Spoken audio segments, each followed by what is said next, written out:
हरि स्मृति, ये अच्छे दिन है। प्रयागदास जी थोड़े थोड़े बड़े हुए।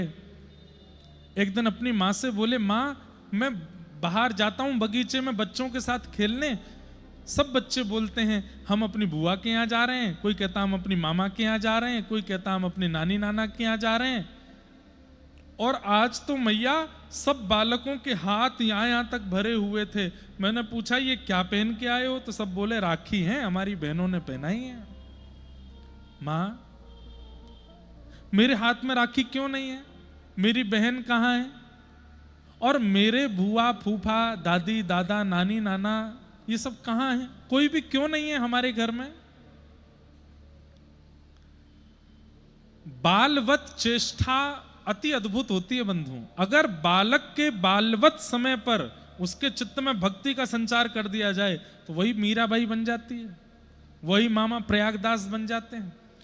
बड़े होने के बाद उनमें चतुराई आ जाती है, इसलिए भक्ति इतनी सुदृढ़ नहीं हो पाती।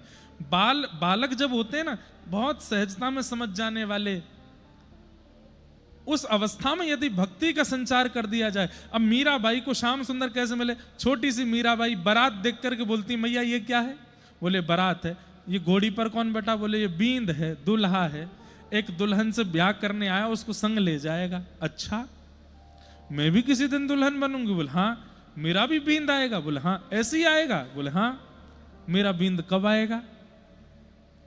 अरे अभी तो बहुत समय। कहां से आएगा? मां बताओ ना कहां से आएगा? बोले मुझे नहीं पता। रोने लगी मीराबाई, कहां से आएगा, कौन आएगा, उसका नाम क्या होगा, बताइए ना। 1 दिन 2 दिन 4 दिन 5 दिन 10 दिन तक जब रोती रही मीराबाई, एक दिन मां ने ऐसी बालवत बोल दिया छोटी सी मीरा से। कक्ष में गिरधर गोपाल जी का सुंदर चित्र है, सुंदर प्रतिमा विराज। बोले ये हैं तेरे बींद, यही आएंगे घोड़ी पे बैठ के, ये आएंगे? बोले हाँ। सहरा पहन करके आएंगे उसी की तरह? बोले हाँ, उससे भी अच्छे बन के आएंगे। मेरा वर्ण यही करके ले जाएंगे? बोले हाँ यही करके ले जाएंगे। बस उसी दिन से मीराबाई नेत्र नीचे रखती हैं, ठाकुर जी को देख करके घूंघट कर लेती हैं और उन्हीं को प्रियतम मानती हैं।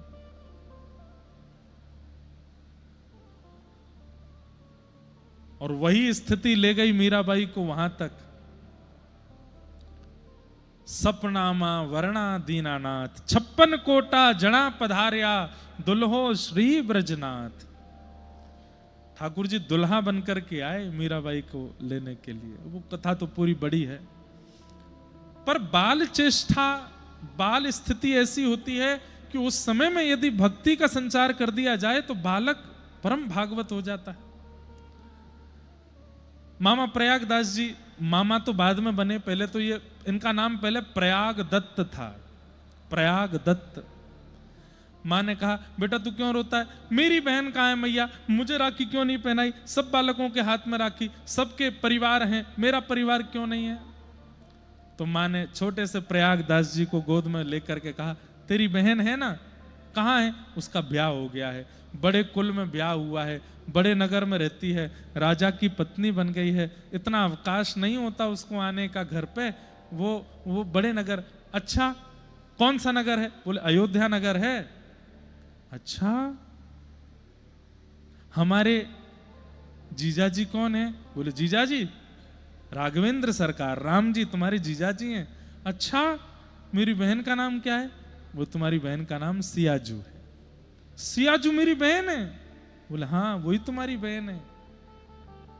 मैया और मेरा सब परिवार? बोले सब वही है, भरत लाल जी, श्री लक्ष्मण जी, श्री हनुमान जी, सबसे मैया ने अलग अलग संबंध बता दिए। बोले वो सब तेरे संबंधी हैं, पर बहुत व्यस्त रहते हैं बालक, इसलिए वो आ नहीं पाते। लेकिन तू ऐसा नहीं सोचना तेरा कोई नहीं है, वो सब तेरे ही हैं। अब तो प्रयागदास जी रात भर सोचते रहे, सिया जी मेरी बहन है, राम जी मेरे जीजा जी हैं, ये मेरे वो हैं, ये मेरे वो हैं, सबसे मेरा संबंध है।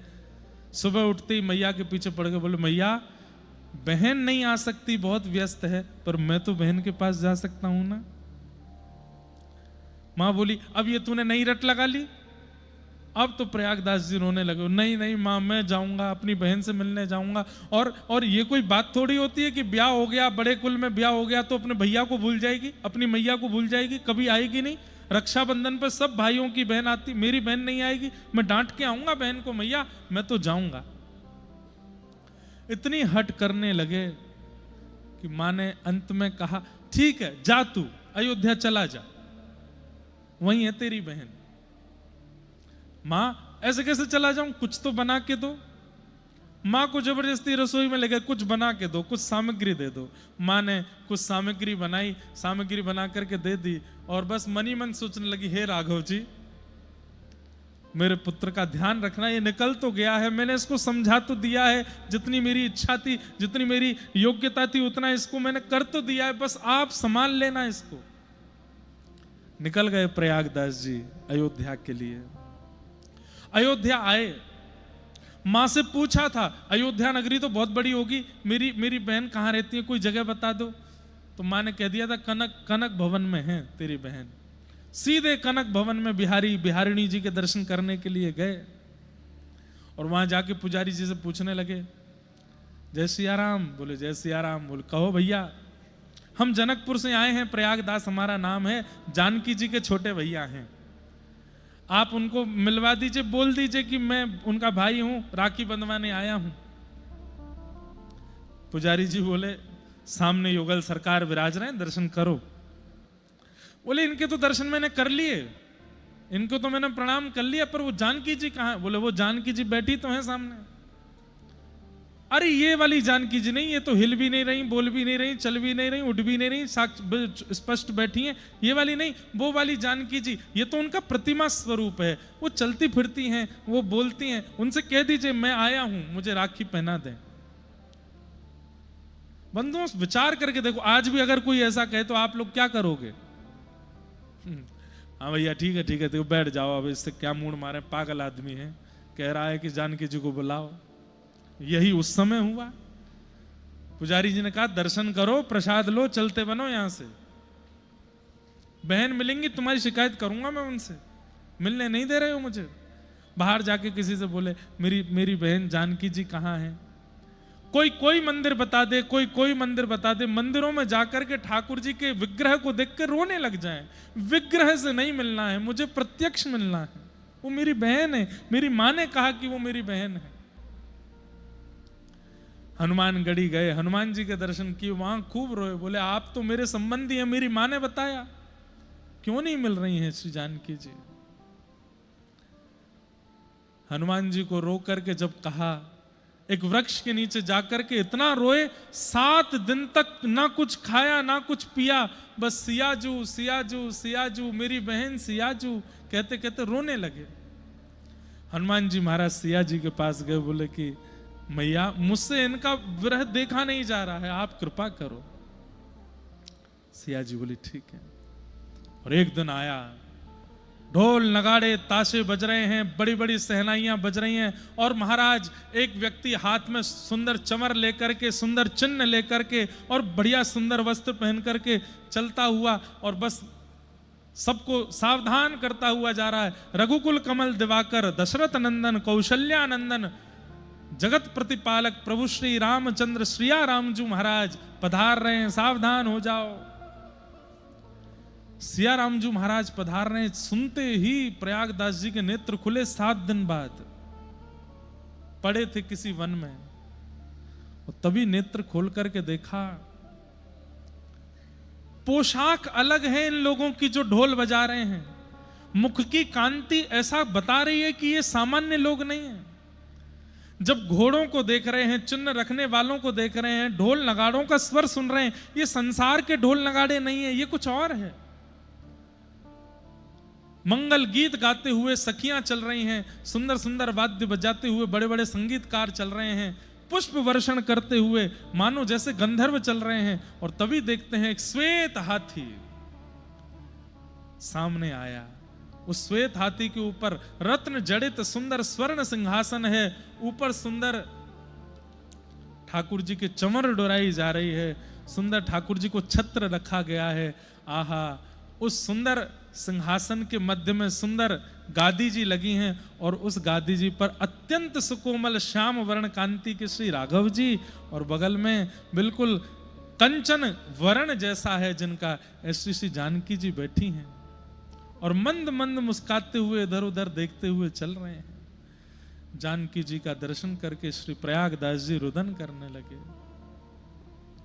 तुरंत जानकी जी ने वहीं अपने हाथी को रोका, हाथी नीचे बैठा, श्री राघव जी और जानकी जी उतर करके आए और प्रयागदास जी को भैया कह करके जानकी जी ने, भैया आ गए आप। सुन करके श्री प्रयागदास जी अत्यंत आनंदित हुए। पहले तो प्रसन्नता में खूब रोए और फिर रूठ के बैठ गए। कैसी बहन हो आप, मैं 7 दिन से भूखा प्यासा यहां बैठा हूं, जल भी नहीं पूछा आपने और 7 दिन बाद आए हो। जानकी जी राघव जी को इशारा कर रही हैं, साले साहब रूठे हैं, मनाओ। कितने बड़े भाग्य हैं। श्री राघव जी बगल में बैठे, अच्छा भैया क्षमा कर दो, हम लोग थोड़े व्यस्त हो गए थे। रखो अपनी व्यस्तता अपने पास, अरे परिवार के लोगों के लिए तो समय होना। कितने वर्ष हो गए बहन, मैंने तो आपको जन्म के बाद कभी देखा नहीं, मैया ने कब से नहीं देखा आपको, पिताजी तो रहे नहीं, आप आती भी नहीं हो कभी वहां पर। बिल्कुल ऐसे बात कर रहे हैं जैसे कोई बहन से कोई भाई बात कर रहा हो। मां ने आपके लिए मिष्ठान बना के भेजा, खिला दूं। वृक्ष के नीचे श्री राघव जी जानकी जी दोनों बैठे हैं और पूरी अयोध्या नगरी, वही सत्य त्रेताकालीन नगरी पूरी प्रकट हो गई थी कलिकाल में। ये कलयुग की घटना है और सब देख रहे हैं, सबके नेत्रों में आंसू हैं और श्री प्रयागदास जी अपने हाथ से मैया के बनी हुई सामग्री सिया जी को पवा रहे हैं, राघव जी को पवा रहे हैं और सिया जी राघव जी दोनों मिलकर प्रयागदास जी को पवा रहे हैं। प्रयागदास जी ने, ऐसे ही देखत रहूं तो मैं जन्म सफल कर मानूं। बस आप दोनों ऐसे ही मेरे आंखों के आगे बैठे रहो, मैं देखता रहूं और मैं जाऊंगा वापस। मां पूछेगी कब आ रही है बहन, मैं क्या बताऊंगा। सिया जी बोली, कह देना जल्दी आ जाऊंगी मैं। राघव जी सिया जी तो वहां से चले गए। आप इतने भाव निमग्न हो गए, निमग्न होते हुए चल रहे थे।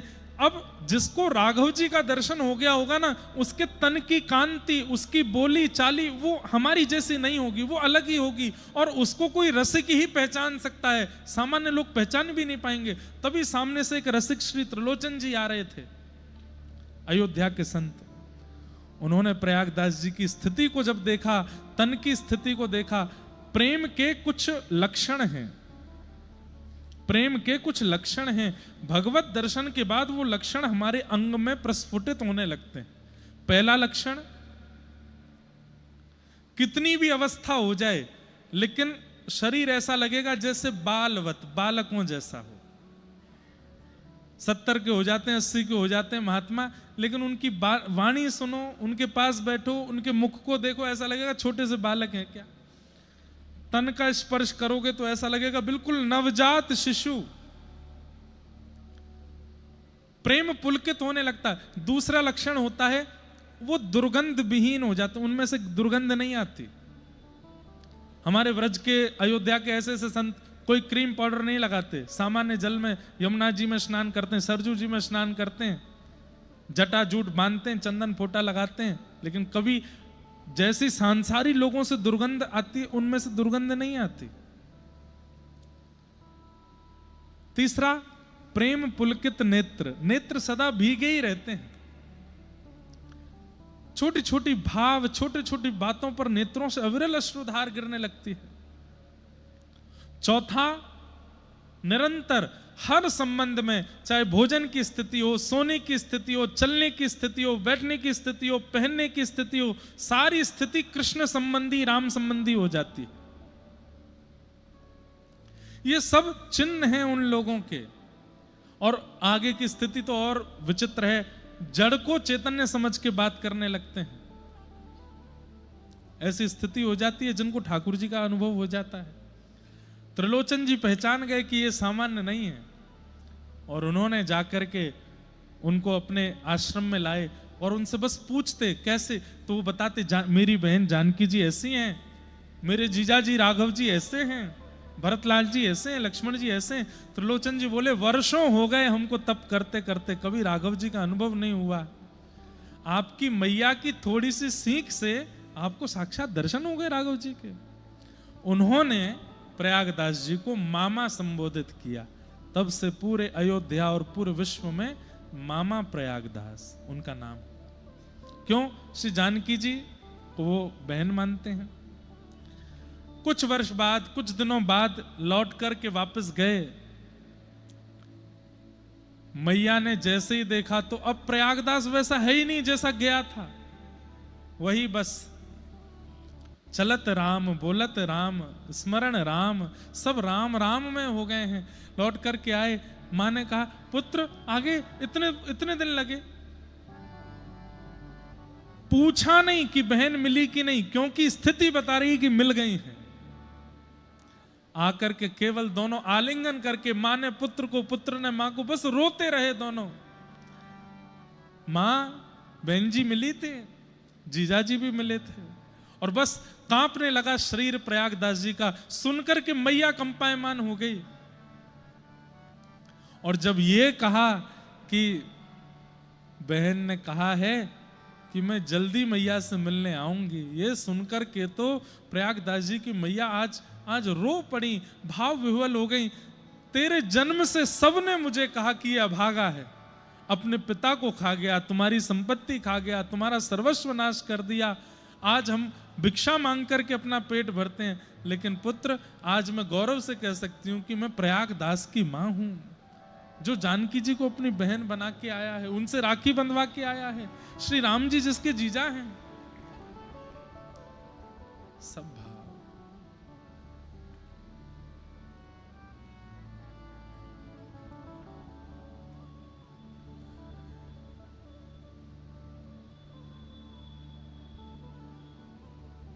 प्रयागदास जी महाराज लेटे रहते। किसी ने कहा अरे भजन तो किया करो, तो बड़ा प्रसिद्ध उनका एक वाक्य, वो कहते पेड़ के नीचे खाट बिछी है, खाट के नीचे करवा, प्रयागदास अलमस्ता सोवे, राम लला को सरवा। पेड़ के नीचे खाट बिछी है, खाट के नीचे करवा पानी पीने वाला, और उस पर प्रयागदास अलमस्ता सोवे, राम लला को सरवा, मतलब सालो। श्री राम जी मेरे जीजा जी, मैं उनका साला हूं।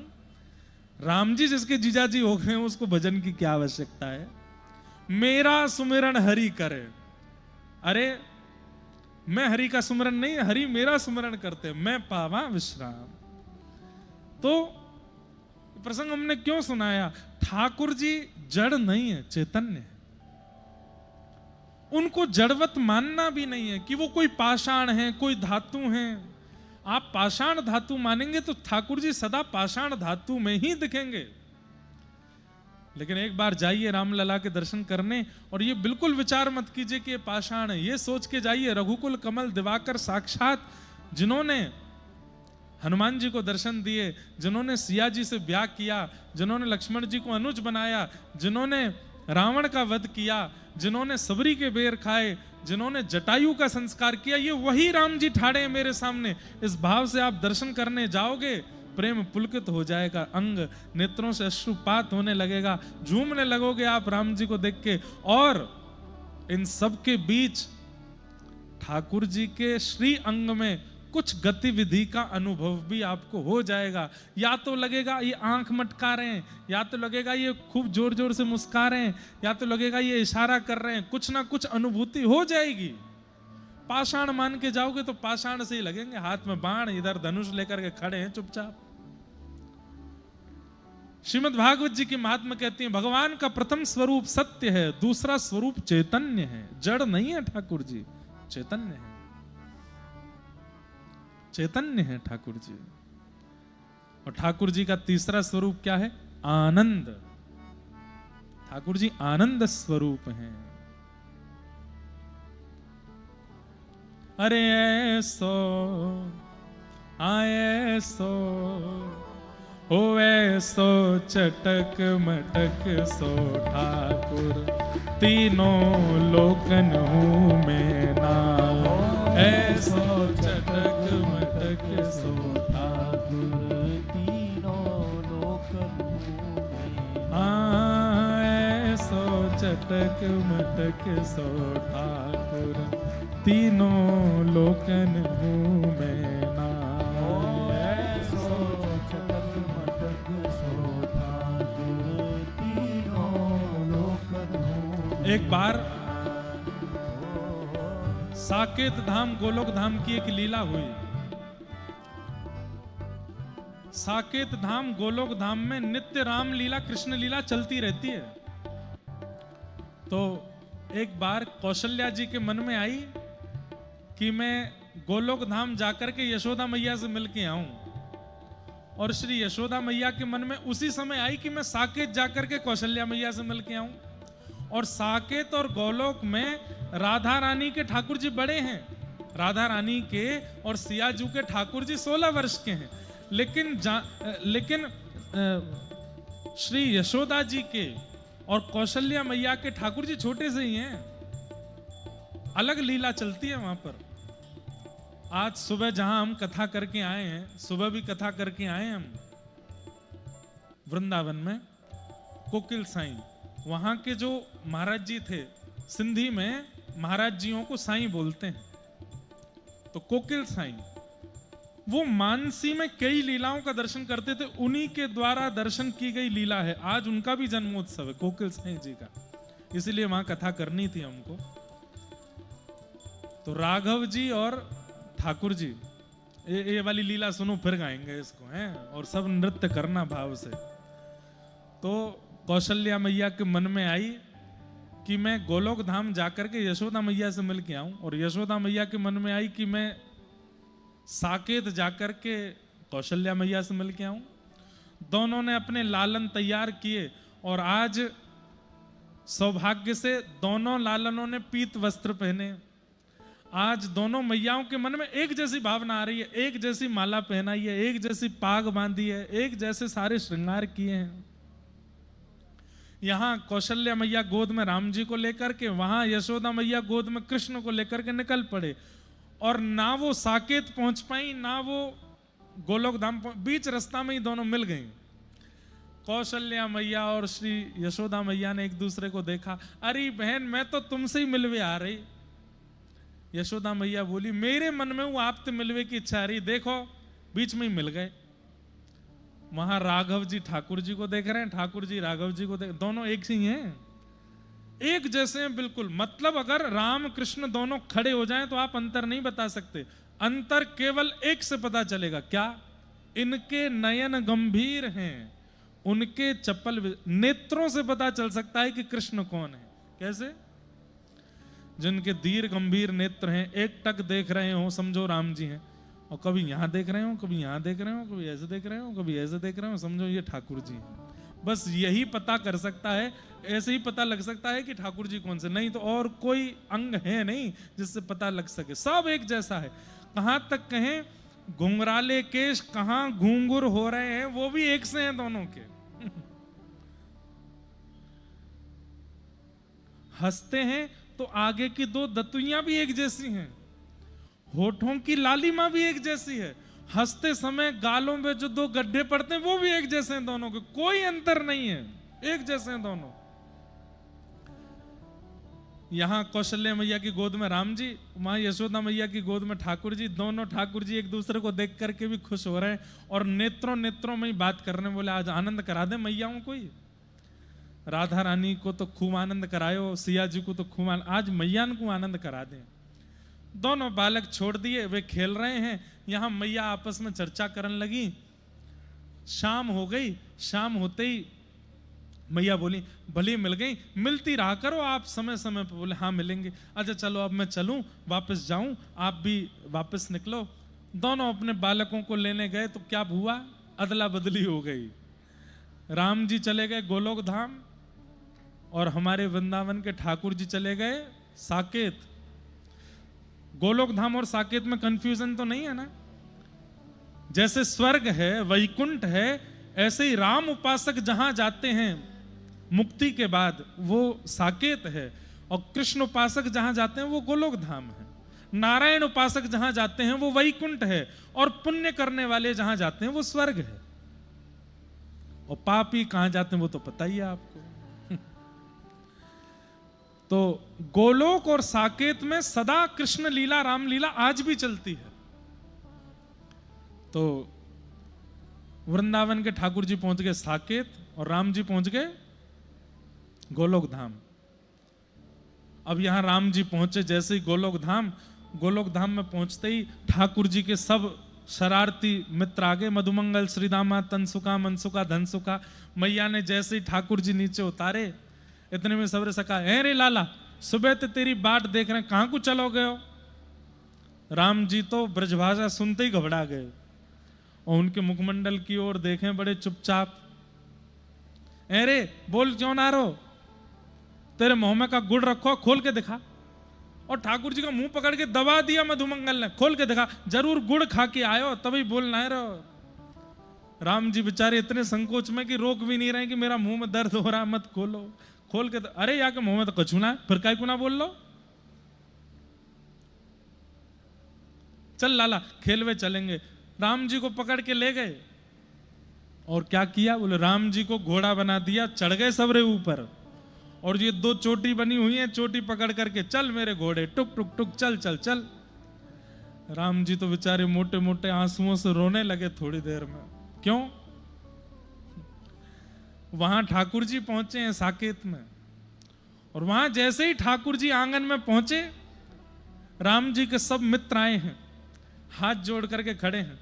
रघुकुल कमल दिवाकर, हे दशरथ नंदन श्री राम, बाहर आंगन में खेलने की सब व्यवस्था हो चुकी है, आपको अवकाश हो तो खेलने के लिए चलें। ठाकुर जी मूड खुजा के बोले, ऐसे खेलने के लिए कौन पूछता भाई, ये तो कोई राजा महाराजा को पूछ रहे हो, खेलने के लिए सखा तो ऊधम करते हुए जाते हैं, ये कैसे सखा है? अब राम जी को उसका अभ्यास है, वहां तो मिल गए सबरे शरारती ऊधमी, और ठाकुर जी को यहां मिल गए सबरे सीधे साधे। ठाकुर जी बोले तुम पे खेलना ना, चलो सबरे बाहर। बाहर जाकर के ठाकुर जी ने फेंटा बांध करके या में लात मार या में घूसा मार, उठा पटक करके सबन के नाक मुंह सब तोड़ दिए। रोते रोते सब कौशल्या मैया के पास गए, मैया आज राम को कुछ हो गया है, बहुत मार रहे हैं हमको, हमारे गाल छील दिए, उसकी कोहनी छील दी, उसकी चोटी पकड़ के काट दी है, एक के वस्त्र फाड़ दिए, किसी को उठा के सरजू जी में फेंक दिया है। राघव ऐसे तो कभी नहीं थे। और वहां सबरे सखा जाकर के मैया से कह रहे, मैया लाला कौन सा सांप सूंघे हो, ना हंस रहो है, ना बोल रहो है, ना कछु कर रहो, बस चुपचाप थाड़ो है और रो ऊपर ते। राम जी को यशोदा मैया गोदी में ले, लाला कहा भे हो, इतना शांत शांत काहे को है? राम जी कुछ नहीं बोले। भोजन का समय हुआ, नंद बाबा आए, आजा लाला भोजन करेंगे। अब नंद बाबा की तो गोद में बैठ के राम जी ठाकुर जी प्रसाद पाते हैं। राम जी को गोद में बैठा लिया और सबरी सामग्री लेकर के और बढ़िया प्रेम से राम जी को पवा में, राम जी ऐसे मुंह कर लें, क्यों? अपने हाथ से खाने का अभ्यास है। और ठाकुर जी वो अपने हाथ से कुछ पाते ही नहीं है। हमारे वृंदावन के ठाकुर जी तो आज तक अपने हाथ से नहीं पाते, अब भी सेवक ही पवाते हैं उनको। राम जी पावे नहीं। नंद बाबा कहें, अरे यशोदा जी लाला का है गयो, ये पा क्यों ना रहो? बोले पतो ना, सुबह सवेरे बालक भी आके शिकायत कर रहे, कुछ बोल ना रहो, कुछ कह ना रहो।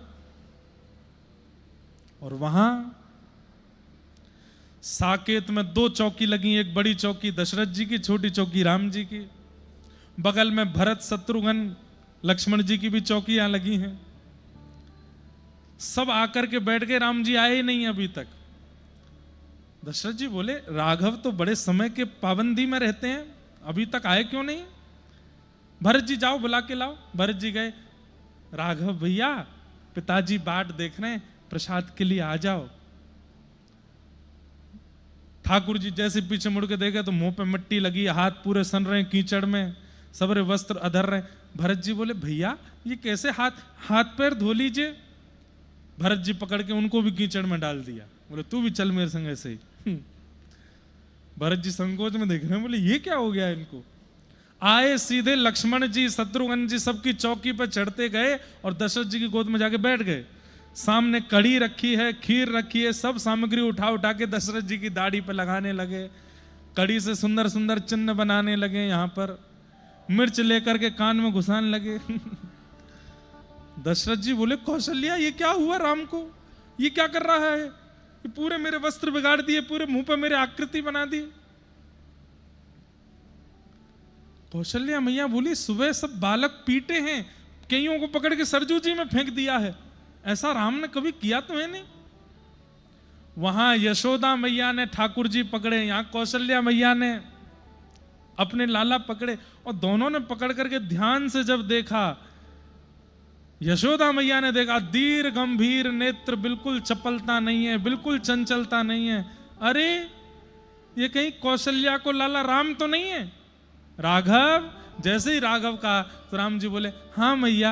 अरे ये तो राघव आ गए हो है यहाँ पे। अरे लाला इस सबरे सखान ने मिलकर के खूब कीचड़ लगाई दी, मट्टी लगाई दी, लाला तो को मैं नवा धुवाई दूं। नंद बाबा बोले ये यहां आ गए इसकी चिंता नहीं है, पर वो वहां चला गया है, साकेत में क्या हो रहा होगा, दौड़ो। राम जी को गोद में लेकर के नंद यशोदा दोनों दौड़े साकेत की ओर। साकेत में जाती क्या दिखा, घरों में महाराज मटकी फूटी पड़ी हैं, ग्वाल बाल सब अपने हाथ वाथ पकड़ के बैठे हैं राम जी के। और अंदर भवन में जाके देखा तो लक्ष्मण भरत शत्रुघ्न सब रस्सी से बांध रखे हैं ठाकुर जी ने। दशरथ जी के खूब कड़ी आदि सब पोत रखी है, और कभी यहां कूदें कभी वहां कूदें, सब बंदरों को लेकर के महाराज बंदरों की भांति कूद कूद करके हल्ला मचा रखा है। कौशल्या मैया समझ गई, बोले ये राघव नहीं है, ये माधव आ गए हैं आज हमारे यहाँ। यशोदा मैया जैसे ही पहुंची, ठाकुर जी दौड़ करके नीचे आ गए। कौशल्या मैया ने कही मैया कैसे चलता है आपके गोलोक धाम में, ये बालक है, पकड़ो अपने बानर से लाला को, बंदर है ये पूरो। बोले मेरे लाला को बंदर, बोले ले पकड़ो, तुम्हारो माठी को मत होना, कछु करे ना धरे ना बोले ना करे, पूरे दिन शांत बैठो रे। ऐसे हमारे दोनों ठाकुर जी का मिलन हुआ, और जिनको ये मानसी में दर्शन हुआ आज उनका भी जन्मोत्सव है। उनके जन्मोत्सव में सुबह कथा करके आए, और श्री दशरथ जी, नंद बाबा, यशोदा मैया, कौशल्या मैया और राम और श्री माधव दोनों का ऐसा मधुर मिलन हुआ। खूब हंसी हुई, खूब टटोली हुई, खूब आनंद हुआ, सब मैयाओं ने मिलकर खूब उत्सव मनाया। और तब हमें ऐसा लगता है साकेत के लोगों ने यह भाव गाया होगा, अरे ऐसो आए सो ओ ऐसो चटक मटक सो ठाकुर, तीनों लोकन मुँह में ना। ऐसो चटक मटक सो ठाकुर, तीनों लोकन मुँह में ना। ऐसो चटक मटक सो ठाकुर, तीनों लोकन मुँह में ना। चटक मटक सो ठाकुर, तीनों लोकन मुँह में ना। लोकन हूँ मैं नाय, तीनों लोकन हूँ मैं नाय। लोकन हूँ में नाय, तीनों लोकन हूँ में नाय। अरे हाँ लोकन हूँ मैं नाय, तीनों लोकन हूँ मैं नाय। लोकन हूँ में नाय, तीनों लोकन हूँ में नाय। अरे ऐसो ओ ऐसो चटक मटक सो ठाकुर, तीनों लोकन मुँह में नाय। ऐसो चटक मटक सो ठाकुर, तीनों बोलो वृंदावन बिहारी लाल की। जय हो।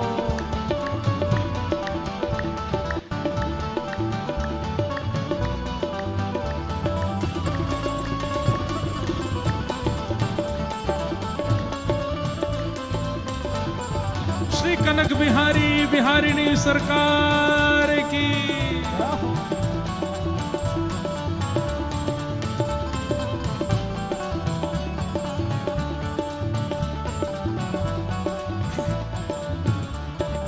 हो तीन ठोर ते टेढ़ो दिखे, तीन ठोर ते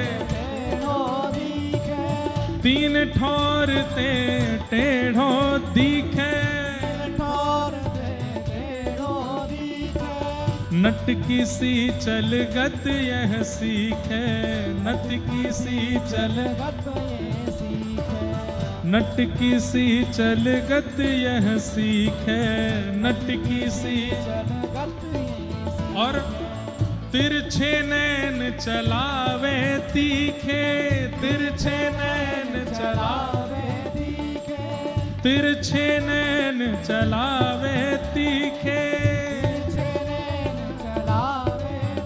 हाँ तिरछे नैन चलावे तीखे, तिरछे नैन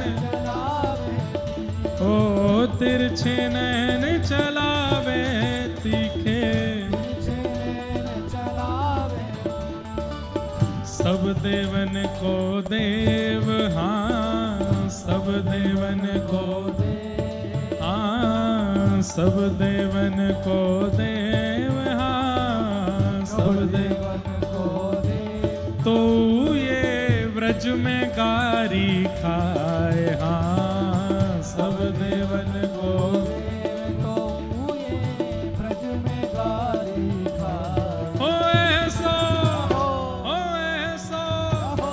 देखो, सबसे पीछे जो लोग श्रोता बैठे हैं उनका आनंद देखो, कितने आनंद में कथा सुन रहे हैं नृत्य करते हुए। ओ ऐसो, ओ ऐसो, ओ ऐसो चटक मटक सो ठाकुर, तीनों लोकन मुँह में नाम, ऐसो चटक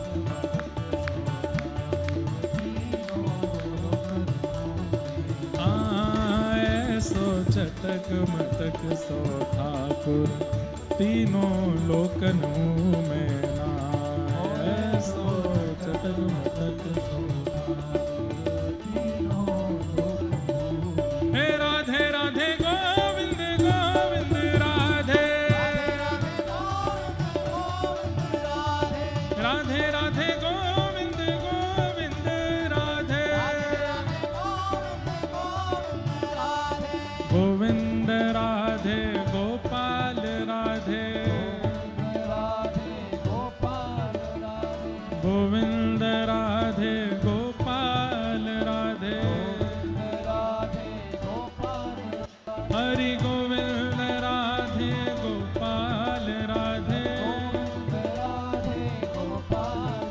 हरि गोविंद राधे गोपाल राधे,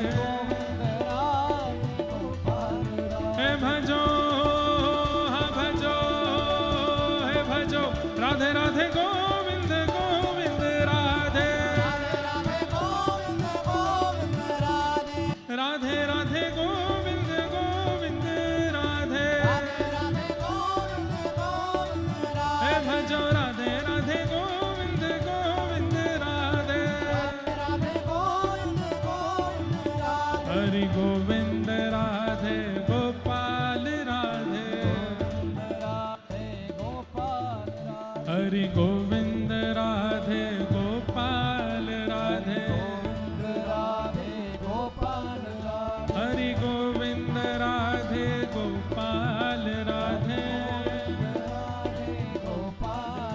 हरि गोविंद राधे गोपाल राधे। देखो आगे वाले नृत्य कर रहे हैं, पीछे वाले भी आनंद कर रहे हैं, बीच वाले भी भुजा उठाओ। कुर्सी पे बैठे हैं इसका मतलब ये थोड़ी है कि आप लोग सम्मिलित नहीं होंगे। भुजा उठा के अयोध्या में आज हनुमान जी के जन्मोत्सव, राम कृष्ण मिलन, व्रज अयोध्या मिलन, सबका भाव यहाँ प्रकट हो रहा है। हे भजो हा भजो, हे भजो राधे राधे गोविंद गोविंद राधे, भजो राधे राधे गोविंद गोविंद राधे।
क्या बात है बंसी वारिस। क्या बात। ये पूंछरी के लौठा भी हमारे हनुमान जी महाराज ही हैं, जिनकी जय जयकार व्रज में बुलती है। तो ऐसे भगवान के तीन स्वरूप हैं, सत्य, चैतन्य और आनंद। ठाकुर जी आनंद स्वरूप हैं।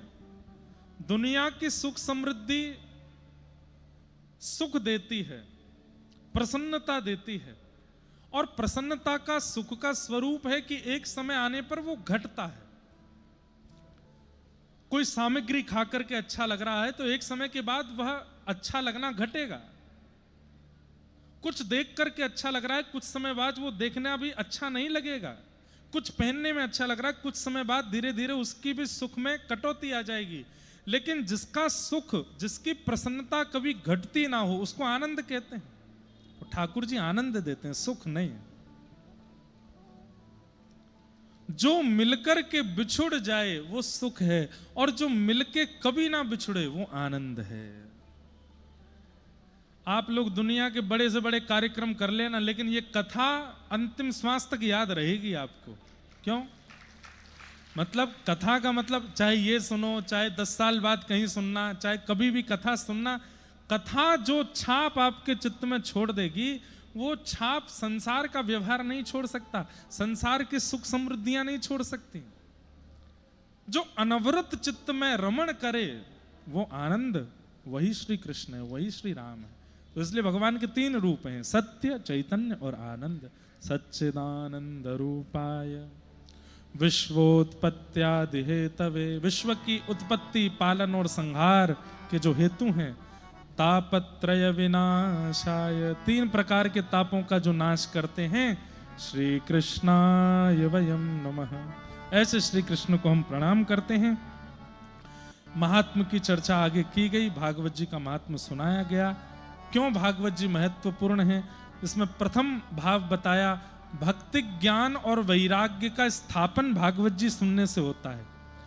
आज पहला दिन है, आज से आप अनुभव करेंगे कि 7वें दिन तक भक्ति, ज्ञान और वैराग्य तीनों में वृद्धि हो जाएगी।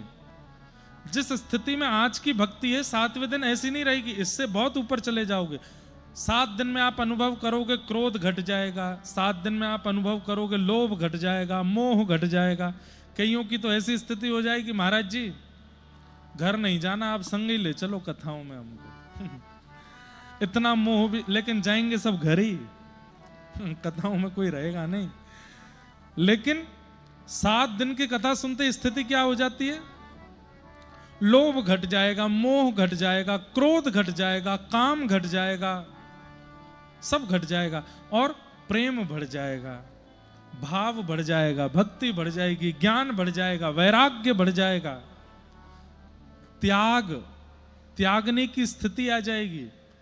7 दिन के अंदर यहां बैठे बैठे कई लोग तो मंत्रणा बना चुके होंगे कि उससे संबंध तोड़ना है, उस व्यक्ति का संग नहीं करता, वो आहार अच्छा नहीं, भोजन अच्छा नहीं, उसके नियम अच्छे नहीं, अब तक बहुत सहेली, अब नहीं रहना। ऐसी त्याग की स्थिति प्रकट होने लगेगी 7 दिन में।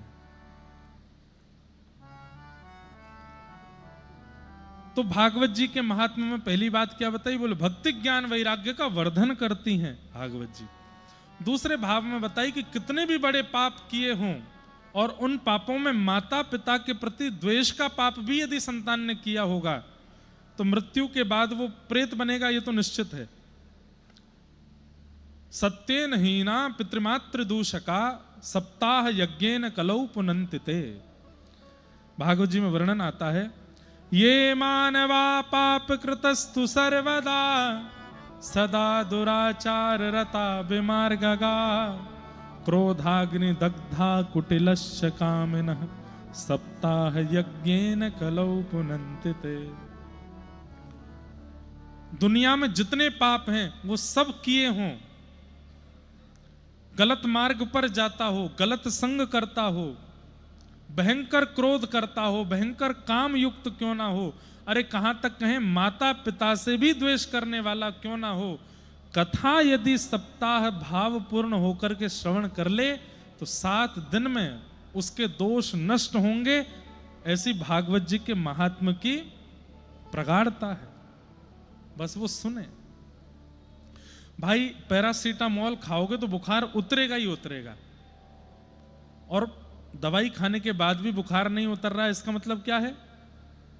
कैंपा कोला पी रहे हो दवाई खाने के बाद भी, एसी छाती पर चला के बैठे हो दवाई खाने के बाद भी, ठंडा पानी पी रहे हो, तो बुखार कैसे उतर जाएगा? भाई औषधि तो लेनी है लेकिन परहेज भी करना है। कथा औषधि है, लेकिन कथा के बाद जो आपकी दिनचर्या है वो परहेज है। उसमें यदि आप कमी रखोगे तो फिर दवाई चाहे कितनी भी लेते रहो, लाभ नहीं होगा। 7 दिन में लाभ होना चाहिए। 7 दिन में अनुभूति आपको, आपके संगों को, और लौट के जब घर जाओ तो उनको भी अनुभव होना चाहिए कि सुन के आए कुछ बदले बदले लग रहे हैं। इसलिए आज जैसे हो 7वें दिन वैसे मत रहना, ये हमारी आपसे प्रार्थना है। थोड़े प्रेमी हो जाना, थोड़े भावुक हो जाना, थोड़े थोड़े आनंदमय हो जाना।